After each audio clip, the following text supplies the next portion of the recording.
한번 기도하겠습니다.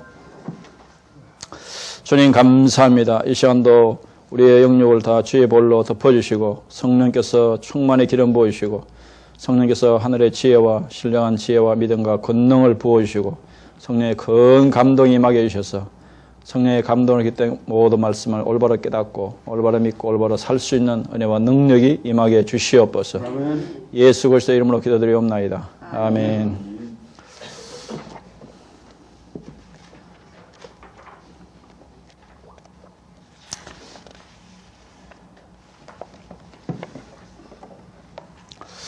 이번 시간에는 조직신학 7과목 중에서 첫 번째 서론 부분에 대해서 공부하겠습니다. 9페이지 교재 책 9페이지 한번 보겠습니다.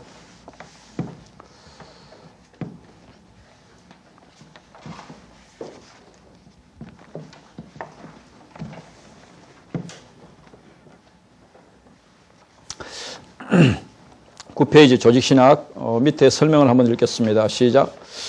그리스도인들은 왜 조직신학을 공부해야 하는가? 바른 신앙생활을 하려면 신앙의 대상인 하나님에 대한 바른 지식이 필요하기 때문이다. 바른 신앙 지식과 바른 신앙은 결코 분리할 수 없다. 제가 아까도 그 지정의에 대해서 이야기했는데요.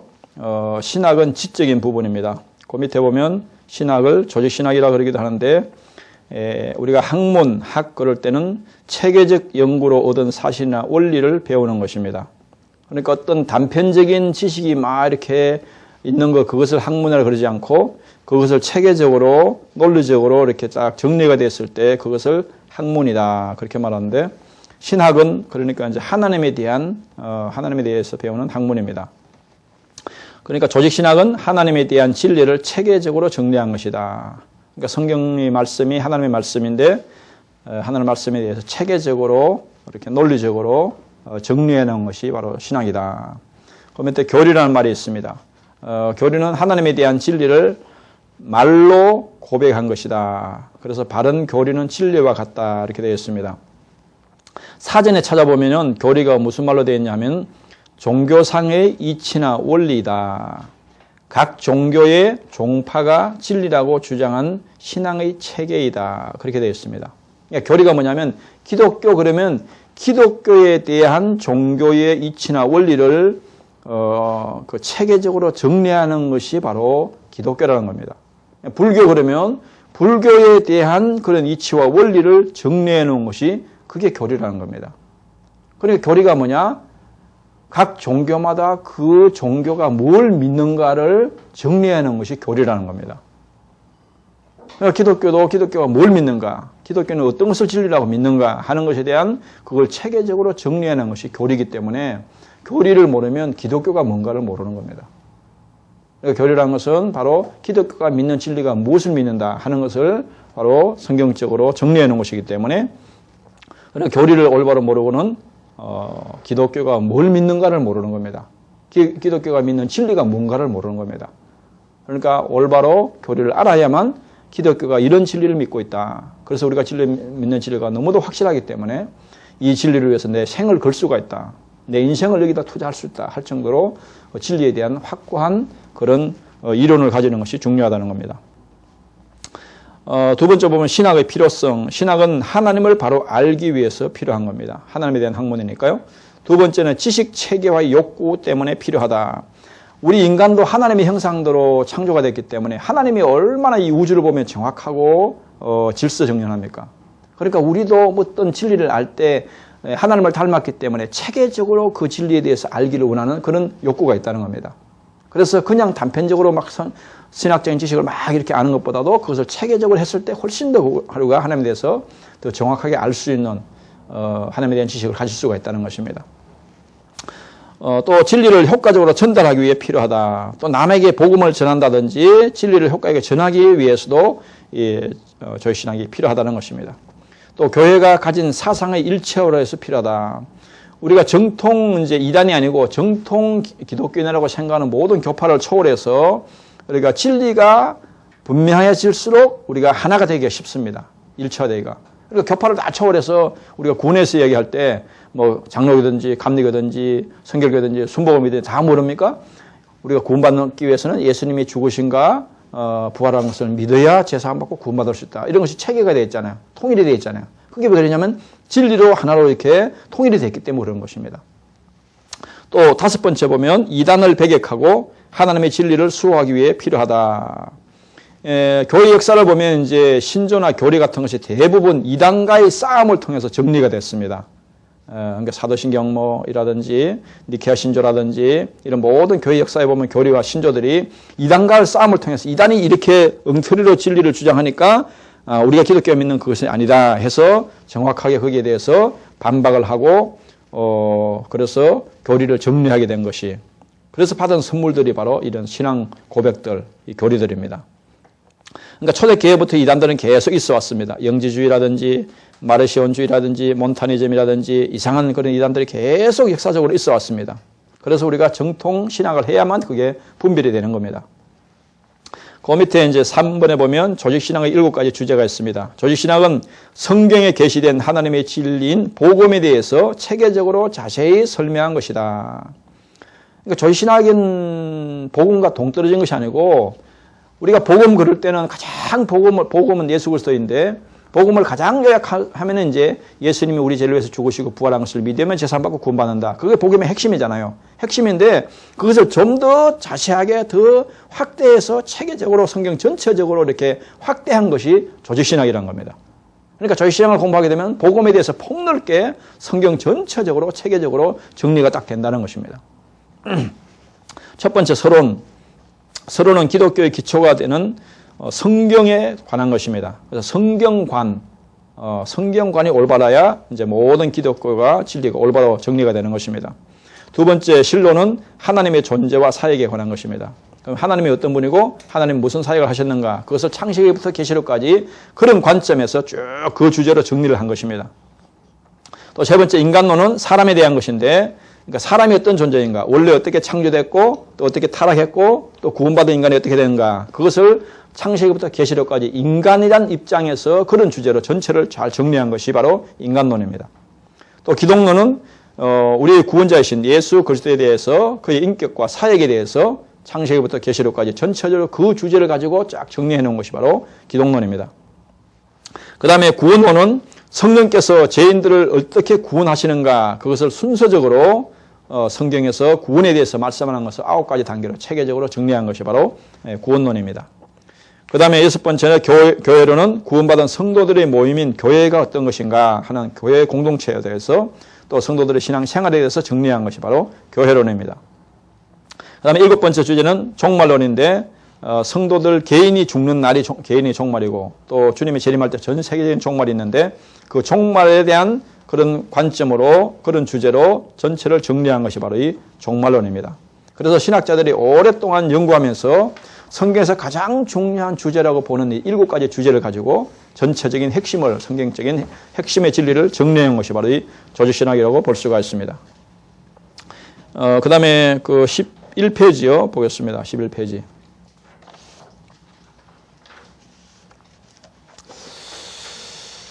똑같은 칼을 가지고도요,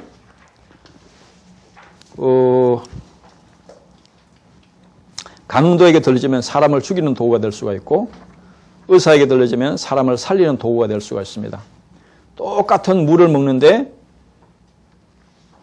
뱀이 먹으면 사람을 죽이는 독이 나오게 되고, 또 소나 양이 먹으면 사람을 살리는 우유가 나올 수가 있습니다.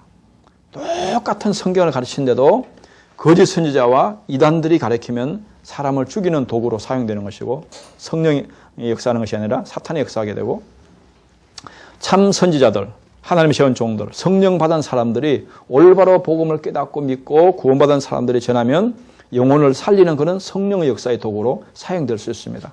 그래서 많은 사람들이 이단에 빠지는 이유가 뭐냐면 성경 그리니까 하나님 말씀 배운다 이렇게 마음을 놓는 겁니다. 그러면 큰일 나는 겁니다.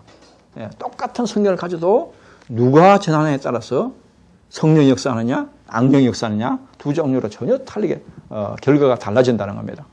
그래서 우리가 이단들에 가서 말씀을 들으면 그건 악령이 역사하기 때문에 우리가 볼 때는 정말 허무맹랑한 것 같아도 거기에 빠지게 되겠습니다. 왜냐하면 사도행전 10장에 보면 베드로가 말씀을 전할 때 성령이 임하잖아요. 듣는 사람들한테.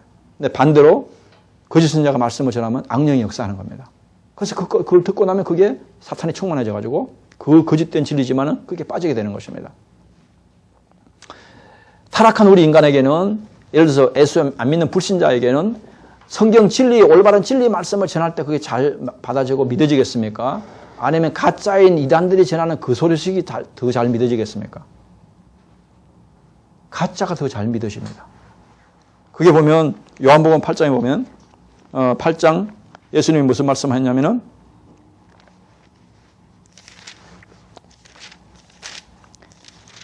8장 44절 45절에 보면 예수님이 말씀하는데 너희는 너희 아비 마귀에서 났으니 너희 아비 욕심대로 너희도 행하고자 하느니라.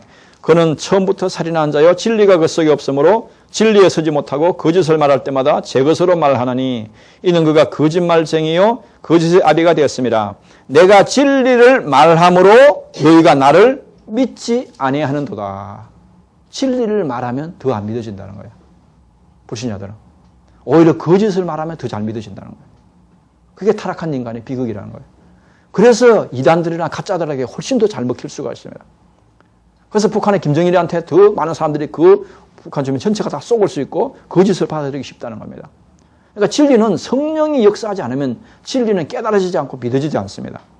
그러니까 성령 안 받은 불신자 상태에서는 거짓이 훨씬 더 잘 믿어진다는 거예요. 그러니까 이단들이 전하는 그 진리가 가짜가 더 잘 믿게 되는 겁니다.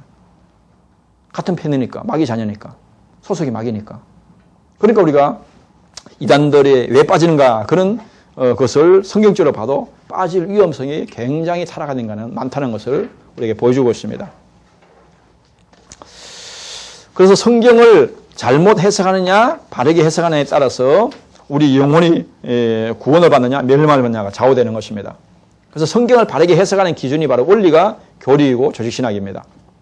그래서 교리가 분명하고 조직신학이 잘 정립된 분들이 똑같은 설교자라도 설교를 하면 설교가 명쾌하게 들립니다. 아주 분명하게 들리는데 이게 잘 정리가 안 된 분들은 무슨 소리 하는지 모르요. 진리를 전하긴 하는데 이게 무슨 소리를 하는지 모릅니다. 그러니까 똑같은 진리를 전해도 똑같은 제가 복음을 전해도 체계적으로 전하는 것이 훨씬 더 이해하기가 좋고 또 더 확신을 갖기가 더 좋은 겁니다. 그래서 우리가 체계적으로 진리를 정리하는 것이 굉장히 중요하다는 겁니다. 이제 목회자들에게 가장 중요하고 어려운 문제가 바로 성도들의 영혼을 말씀으로 먹여야 하기 때문에 성경을 올바로 해석하는 것이 가장 중요한 또 우리의 사역 중에 하나입니다. 그래서 기독교 정통 교리를 핵심 교리를 알아야만 성경을 올바로 해석할 수가 있습니다. 이 교리나 조직신학은 뭐냐면 성경을 해석하는 어떤 공식과 같습니다. 원리입니다. 예를 들면 성경에 그 죽음이라는 단어가 한 1200번 정도 나옵니다. 상당히 많이 나오죠. 그런데 죽음이란 건 같은 의미가 아닙니다. 어떨 때는 영적인 죽음을 의미하고 어떤 때는 육신의 죽음을 의미하고 어떤 때는 영원한 죽음을 의미하고 그 셋 중에 하나입니다. 그러니까 그 본문 중에서 이것이 지금 영적인 죽음을 말하는 것이냐 아니면 육신적인 죽음을 말하는 것이냐 아니면 영원한 죽음, 지옥의 형벌을 말하는 것이냐 이거에 분별이 교리적으로 안 되면 해석을 올바로 못하는 겁니다. 그러니까 교리를 정확하게 알아야만 해석을 올바로 할 수가 있는 겁니다. 한국에 약 200개 정도의 이단들이 있는데 이 모든 이단들이 거의 예외 없이 성경을 가지고 미혹을 합니다. 성경 공부를 가지고 미혹합니다. 그래서 올바른 성경관이 너무너무 중요하다는 겁니다. 어떤 안경을 가지고 보느냐, 어떤 관점을 가지고 성경을 보느냐에 대해서 전혀 성경은 해석이 정반대가 될 수가 있습니다. 성경은 귀에 그러면 귀걸이, 코에 그러면 코걸이 이런 식으로 전혀 상반적으로 반대로 해석할 수 있는 요소가 너무 많습니다. 왜냐하면 성경의 진리에 양면성이 많기 때문에.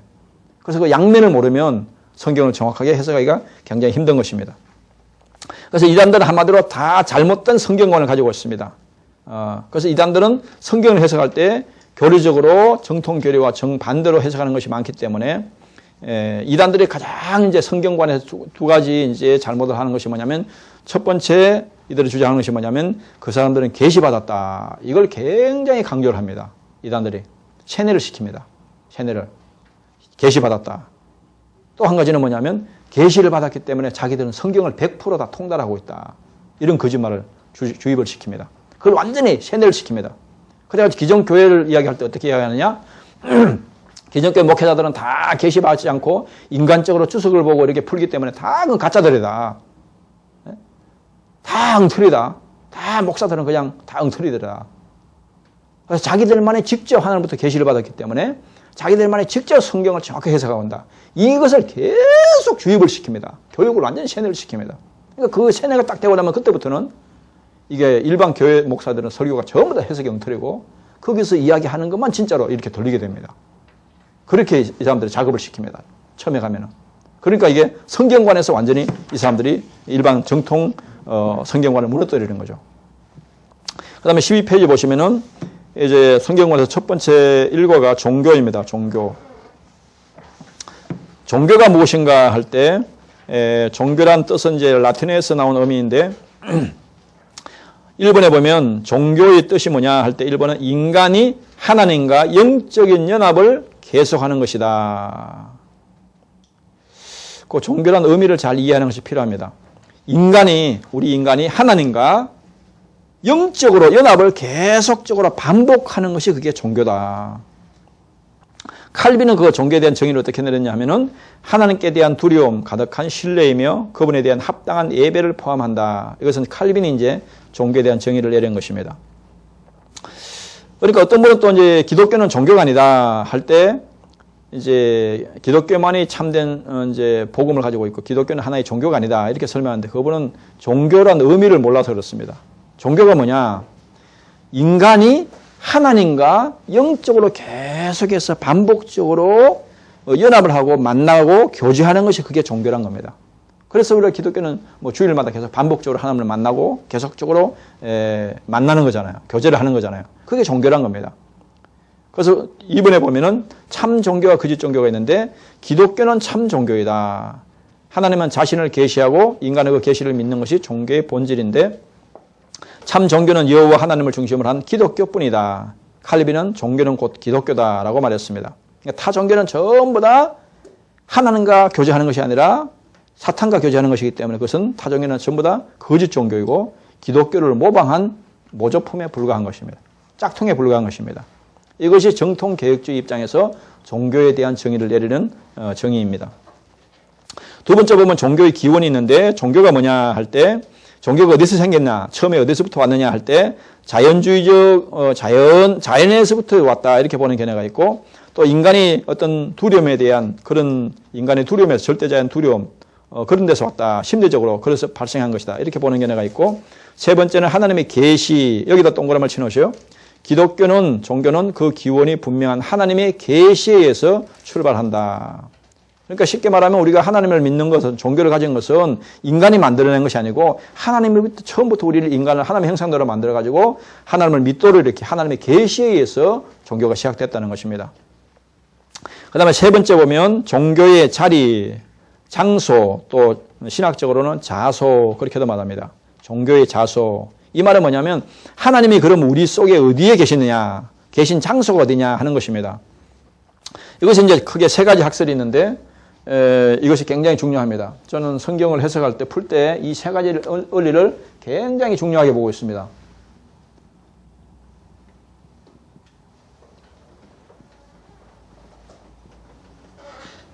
이 원리로 저는 성경 전체를 풀어갑니다.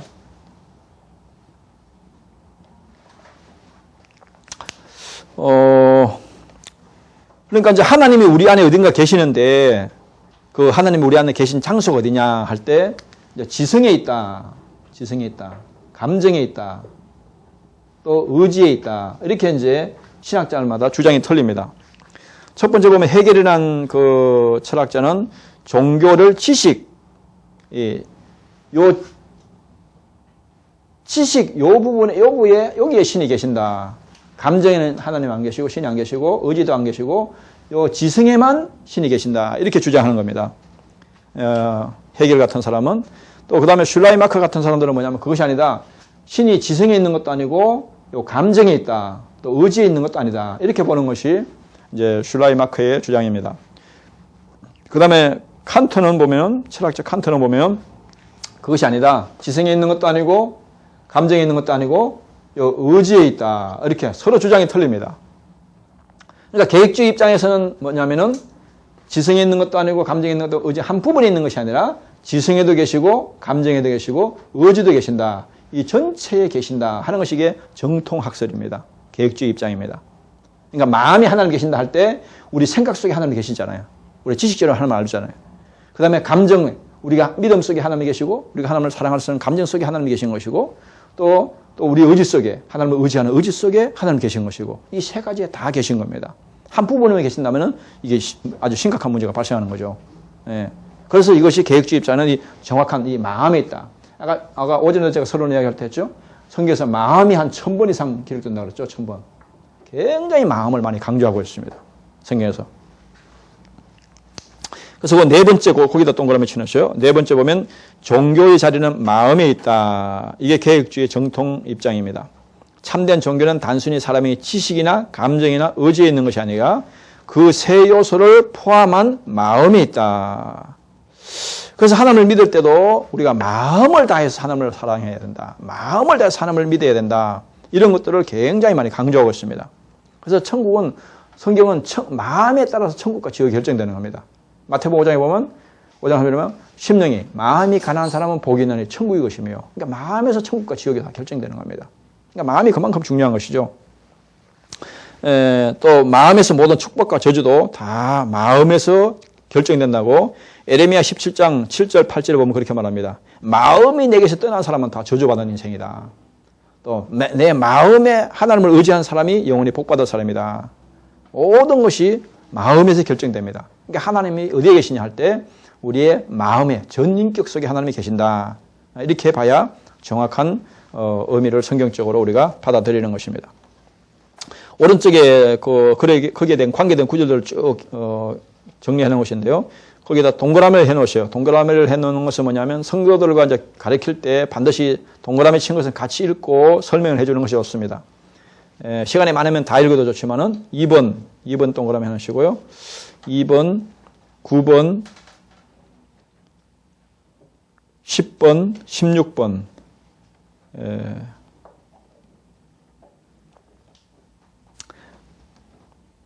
10번에 보면 그는 그들 모두의 마음을 지으시며 그들이 하는 일을 굽어 살피시니로다. 하나님이 우리 마음을 지으셨다는 겁니다. 우리 마음을. 하나님이 우리 영혼을 창조했다는 말도 있는데 우리 마음을 지었다는 말씀도 있습니다.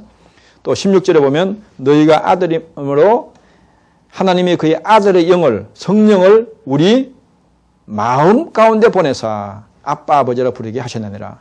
하나님이 우리를 영에 보낸다 그러지 않고 성령을 우리 마음에 보낸다고 말씀하고 있습니다. 마음에. 또 그 15번도 동그라미 치놓으시오. 어두운 가운데 빛이 비치라 말씀하시던 그 하나님께서 예수 그리스도의 얼굴에 있는 하나님의 영광을 아는 빛을 우리 마음에 비추셨느니라. 마음에.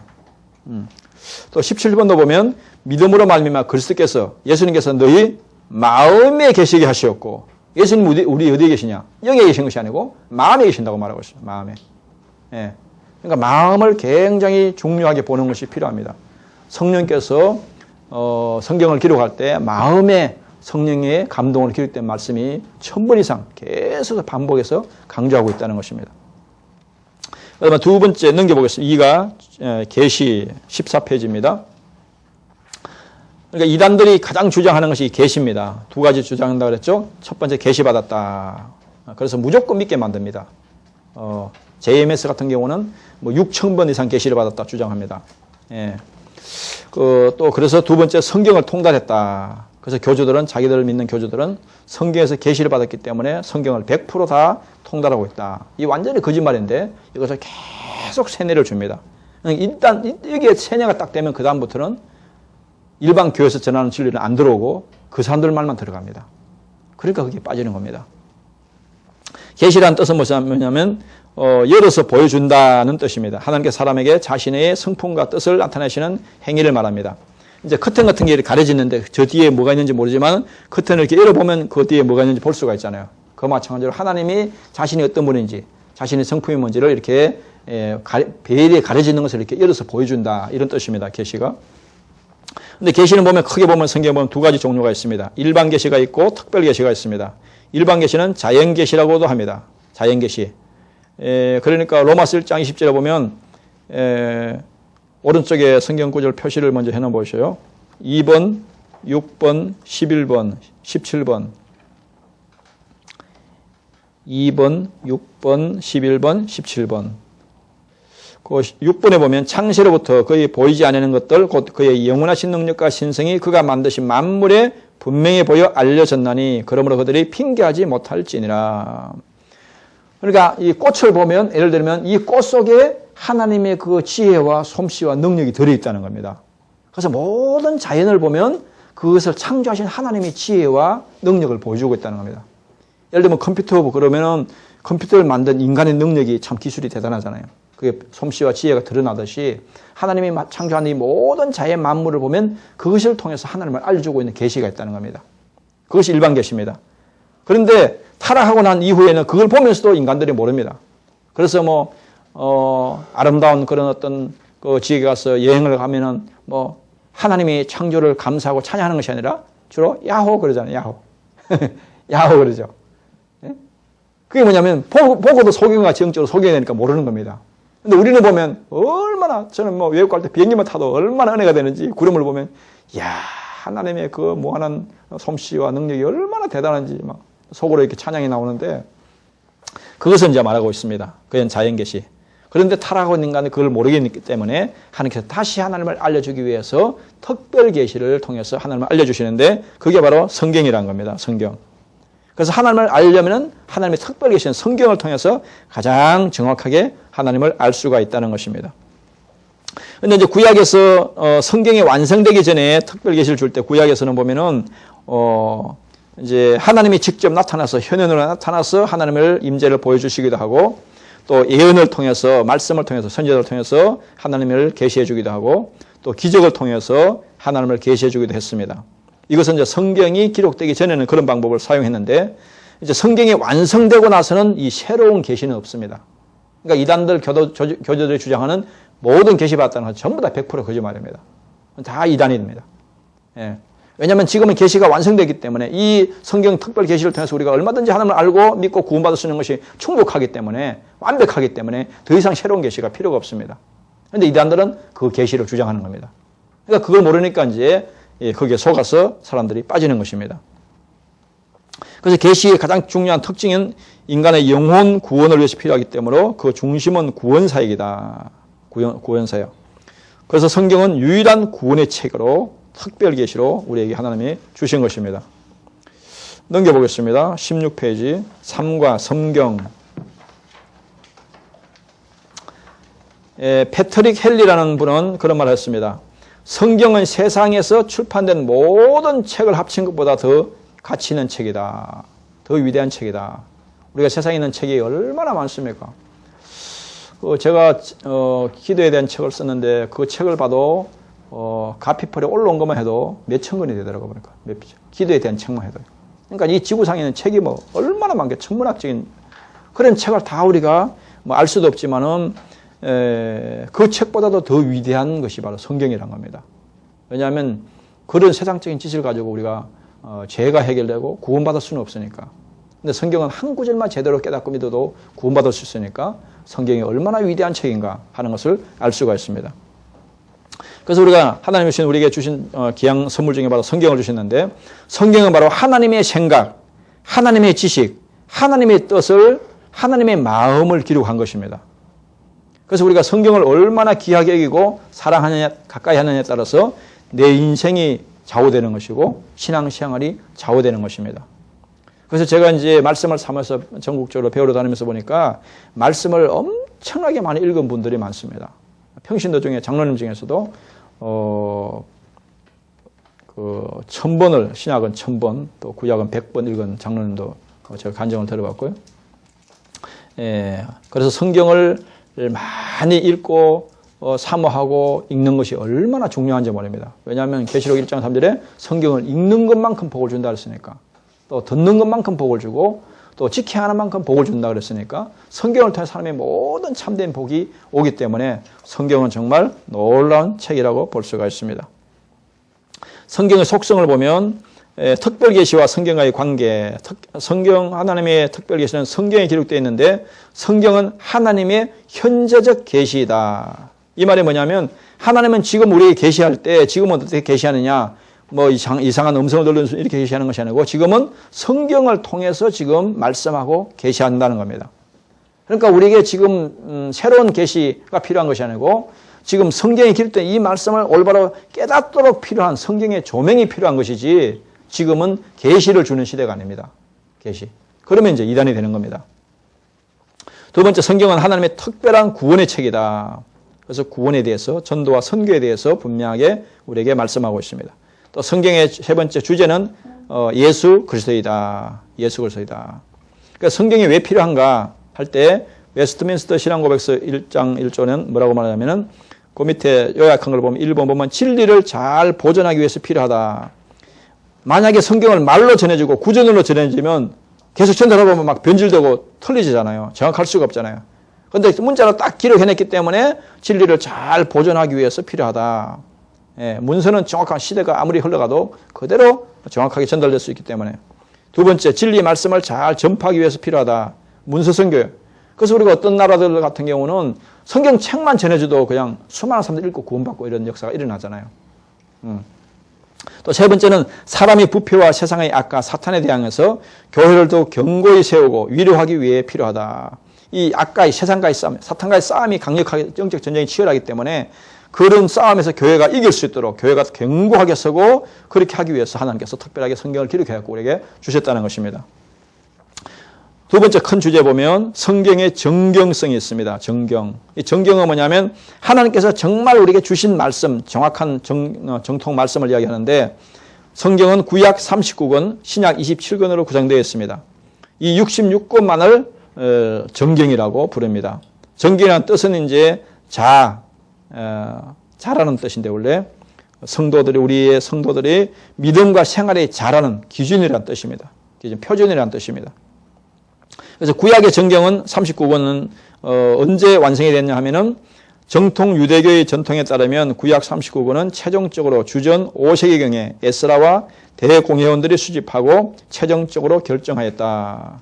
이번에 두 번째 보면 유대의 유명한 역사학자 요세푸스에 의하면은 에스라가 활동하던 아닥사스다 롱기마우스 통치 때 정경이 완성되었다. 그리고 그 이후에는 선지적 말씀의 사역이 중지되었으므로 거기에 줄쳐놓으셔요. 선지적 사역의 말씀이 중지되었으므로 성경과 같은 권위를 가진 책들이 없다고 한다.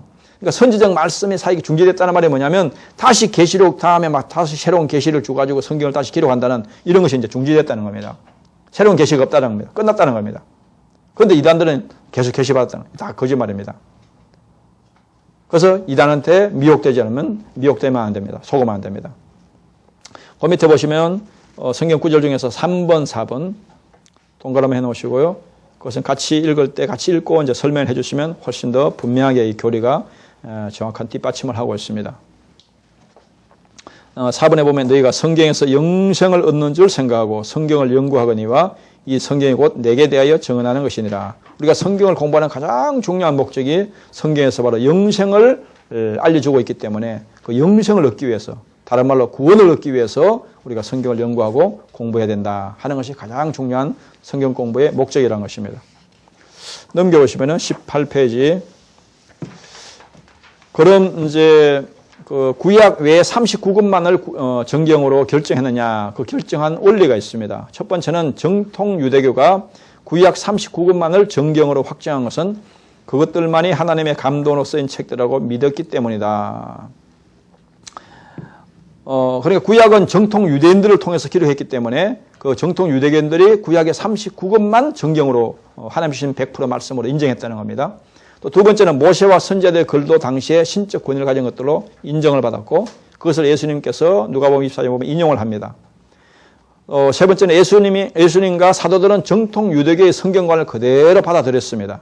그러니까 신약시대에 와가지고 예수님이나 사도들이 구약 성경을 인용할 때 그걸 하나님 말씀으로 받아들이고 인용한 것은 39권만만 인용하고 받아들였다는 겁니다. 예. 그러니까 예수님과 사도들도 그것만 정경으로 인정했다는 것이죠. 그런데 이제 천주교 같은 데는 외경 같은 걸 받아들이는데 그거는 정경이 아니란 겁니다. 천주교는 그것도 성경이라고 받아들이는 것이고 이게 이제 이런 차이죠. 첫 번째 보면 구약 39권 외에 외경이라고 부르는 13권 가량의 책이 있다. 이것들은 주전 BC 300년부터 주후 100년 사이에 기록된 것인데 개신교에서는 이런 구약 외경들을 영감된 성경으로 간주하지 않는다. 왜 간주하지 않느냐? 그 이유들을 보면은 정통 유대교에서 구약 외경들을 정경으로 인정하지 않았습니다.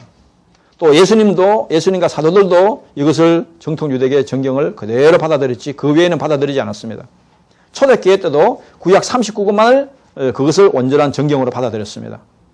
또 외경들을 보면 내용면에서 보면 역사적 진실성이나 성경과의 전체적인 조화나 또 도덕적 표준이라든가 이런 것을 맞지 않고 마찰을 일으킵니다. 미신을 조장한다든지 거짓말을 정당화시킨다든지 자기 공로로 구원을 받는다든지 이런 쪽의 내용이 있습니다. 그래서 천주교 같은 데는 보면 구원관을 이야기할 때 자기 공로도 구원이 될 수 있다 이렇게 주장하는 겁니다. 그 다음에 두 번째 신약 성경의 정경은 보면 완성연대는 주후 397년 카르타고 회의에서 서방의 모든 교회들을 신약 27권을 정경으로 수납하고 확인했습니다. 또 주 500년경 동방교회 모든 교회들도 신약 27권을 정경으로 받아들였습니다. 그 결정 원리는 첫째는 원리는 내용인데 예수님의 인격과 사역을 중심으로 기록한 것, 그 다음에 두 번째는 사도들이 인정한 것, 세 번째는 성령의 감동으로 기록된 것으로 기록된 것만 받아들였고 넷째는 그것을 보편적으로 초대교회에서 인정한 것만 받아들였습니다. 이런 원리에서 신약 성경도 27권만이 정경으로 받아들이게 된 것입니다. 20페이지 넘겨보겠습니다. 성경의 신적 권위, 성경은 하나님의 말씀이기 때문에 신적인 놀라운 권위를 가지고 있습니다. 신적 권위 원천은 성경의 신적 권위 원천은 하나님 자신입니다. 요한복음 1장 1절에 보면 말씀이 곧 태초에 말씀이 계시니라 이 말씀이 하나님과 함께 계시니 이 말씀이 곧 하나님이시다. 그렇게 말씀해줘. 그러니까 말씀 자체가 하나님 말씀이란 겁니다. 그래서 우리가 말씀을 대할 때 가장 경외심을 가지고 믿음을 가지고 말씀을 대해야 되는 겁니다. 두 번째, 성경은 하나님께서 주신 특별 계시의 기록이다. 그 밑에 보면 역사적 권위, 성경은 역사적으로 진실하고 믿을만하다. 그러니까 성경의 많은 부분이 역사를 기록한 겁니다.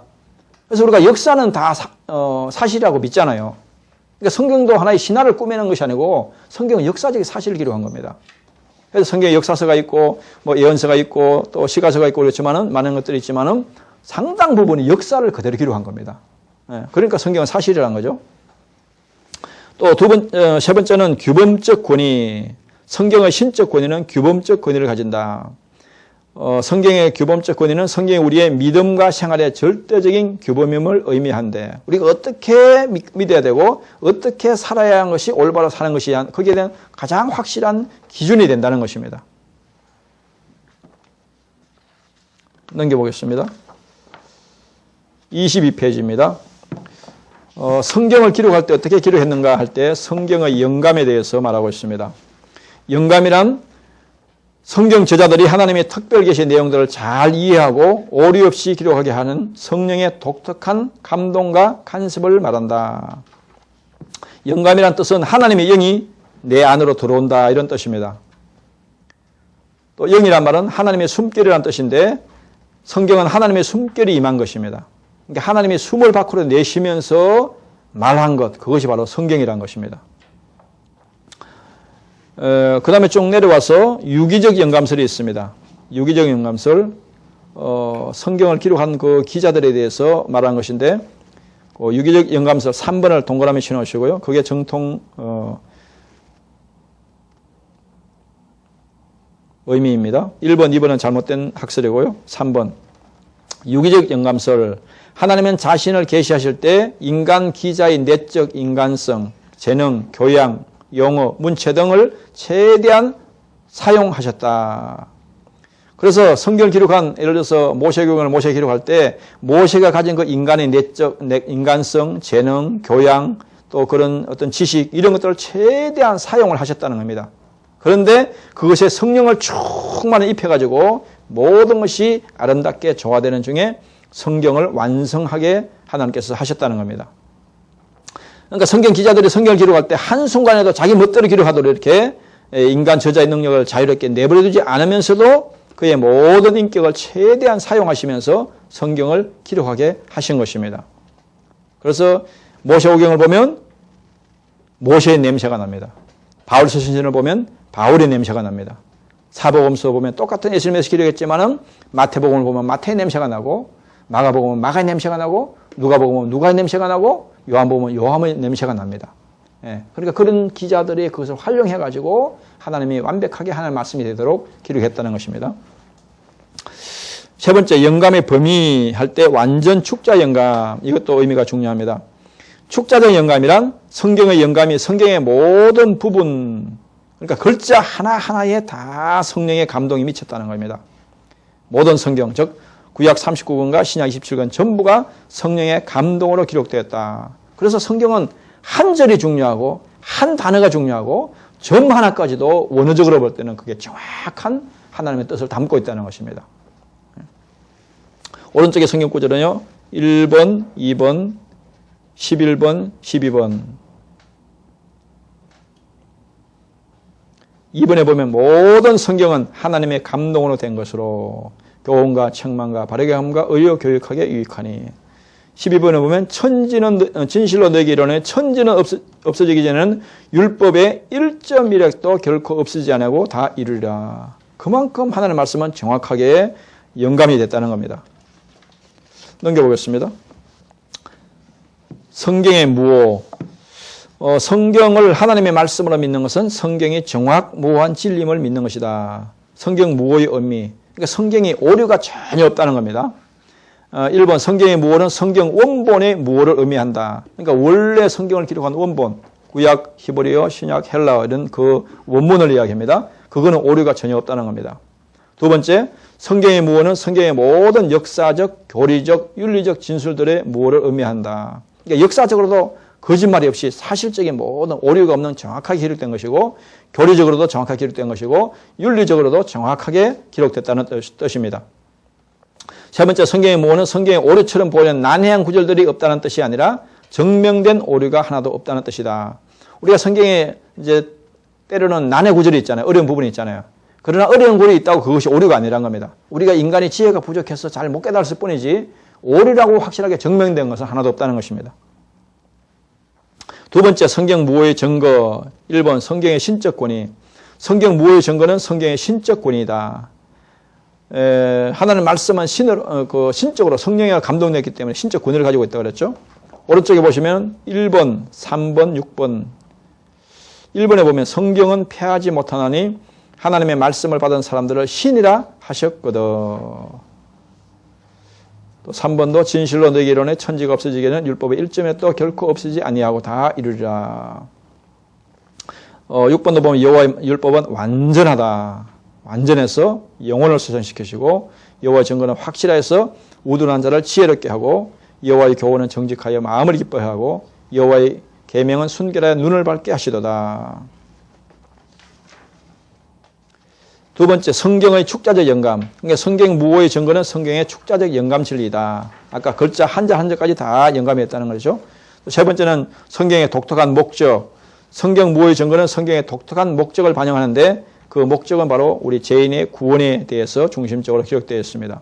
결론적으로 성경은 정확무오한 하나님의 말씀이다. 이것을 우리가 믿어야 성경관이 올바로 세워지는 겁니다. 그래서 이 성경관이 잘못되면 모든 것이 잘못됩니다. 전체가.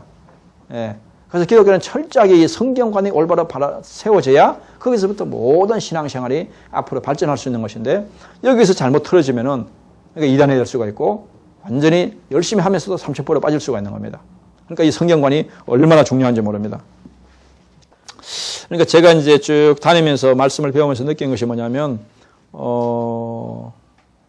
그 철저하게 교육시키는 분들이 옛날에 수보교회 같은 데도 보면 새신자가 딱 오면 신앙생활 할 때 일단 성경을 10번을 읽고 나서 신앙생활 하라 이렇게 말합니다. 성경을. 제가 그때 이제 탐방을 갔을 때 보니까 신학교 때 갔을 때도 굉장히 그 설교가 어렵더라고요. 설교가.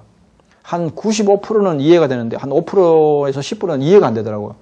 그래서 야 이렇게 평신도가 이렇게 높은 어려운 설교 수준을 어떻게 다 이해를 하나 제가 설교를 들으면서 궁금했습니다. 그래서 이제 끝나고 나서 물어보니까 이제 끝나고 나서 성경 시상식을 하는데 보니까 1년에 성경 제일 많이 읽은 사람이 17번 읽은 사람이 성경 상을 받고요. 성경 1년 동안 읽은 통독한 상을 보니까 10번 이상 읽은 사람은 수두룩하더라고 보니까. 주일학교가 한 2만 명 정도 됐었는데 주일학교도 제일 많이 읽는 애들은 1년에 5번 정도 성경을 읽고요. 한 번 이상 읽는 애들은 굉장히 많고요. 그러니까 1년에 뭐 성경을 10번씩 읽으니까 그러니까 성경을 한 10번만 읽으면 아무리 깊이 설교하고 어렵게 설교해도 다 받아들일 수 있는 준비가 됩니다. 예. 그리고 이제 그분은 그때부터 이미 비디오 촬영을 다 해가지고 그것을 또 녹음 테이프로 다 해가지고 계속 이해가 안 되면 그것을 반복해서 들으라 해가지고 그때부터 이미 그 한 30년 전인데도 그때부터 이미 비디오 촬영을 다 하더라고. 성경을 설교하는 걸 비디오 촬영하고 녹화하고 또 뭐 책으로 다 출판하고 그렇게 해가지고 반복시키면서 이제 그 진리를 그래서 이제 그 진리에 확실하게 진리에 딱 서면은 막 목숨을 걸 정도로 이렇게 신앙을 그 6.25 때라든가 일제시대 때도 100% 성도들이 순교 신앙으로 다 한 명도 신앙을 변질한 사람이 없이 다 지킬 정도로 그 정도로 아주 대단한 신앙으로 성장할 수 있는 비결이 바로 다른 데 있는 것이 아니고 철저하게 성경으로 심어주는 그것이다 하는 것을 제가 이제 나름대로 깨닫게 되었습니다.